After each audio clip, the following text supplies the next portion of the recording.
I'd be much more helpful about the glove if it were in closer proximity to the crime scene. If there is DNA inside of that glove, it'll be helpful too. Now they've got stuff to check against, whether or not the glove DNA matches from the suspect DNA inside of the home or the potential suspect DNA inside of the home, whether any of the DNA matches to anyone that they've detained. Again, they're just continuing to gather evidence, cross-reference all of this, and hope for a break. Investigators are waiting for the results of forensics testing of traces of DNA recovered from a glove found about 2 miles away from Nancy Guthrie's home. Joining us now is retired Las Vegas Police Lieutenant Randy Sutton. He's founder of the Wounded Blue, and he's outside the sheriff's office there. Well, I guess, is it still quiet there this morning? It is indeed. We're pretty lonely out here. So what does that tell you anything about where this stands? Well, I think that they are continuing to delve into every possible avenue that so far they've been working. I mean, they've got a million leads here. The calls are still coming in. I think at last tally it was somewhere around 20,000 calls and emails from people that are giving tips. You have all of the forensic evidence that is still being analyzed. This is a massive investigation, and this is. I know we want this to be resolved. We want to bring Nancy Guthrie home, but all of the avenues have to be explored. Right.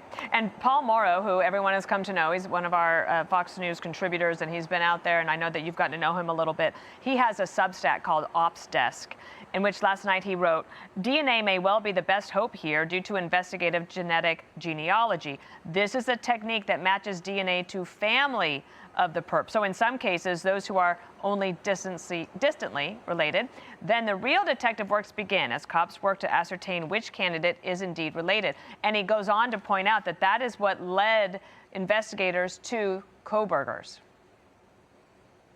Exactly.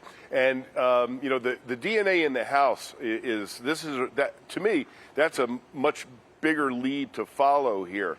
And I'm sure that they are working with the databases, with CODIS, with the FBI database. That's one avenue. But as Paul said, now they have to get cooperation from the ancestry databases as well. Now, some of them are prone to cooperate, others not so much. So right. That's why it's such a long process there.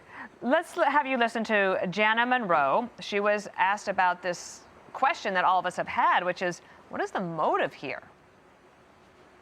Obviously, motive is the number one thing. It's the number one priority that you're looking at in any investigation. And this one, when you're looking at a kidnapping for ransom, they are so unusual. And in this one, they have a ransom, but they haven't collected any money, at least that anybody is aware of at this particular point. So then you start looking at motive for publicity. Is it something where they want it public? They've sent the notes to all of the media outlets, which would indicate that it is for publicity. That makes sense to me. I mean, I'm an armchair quarterback here. I don't really know, but the notes going to TMZ did seem to indicate that they weren't trying to really get necessarily the ransom, but they were trying to get some notoriety. Well, she's presuming that this is a kidnapping for ransom. That's not necessarily the case here.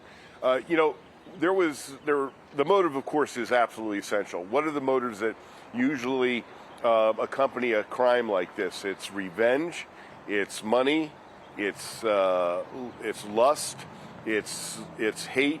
So there's so many variables here. The kidnapping for ransom, I think it's a red herring, quite honestly. I mean, okay. If this had truly been a kidnapping for ransom, I think we would have had a resolving of this case by now.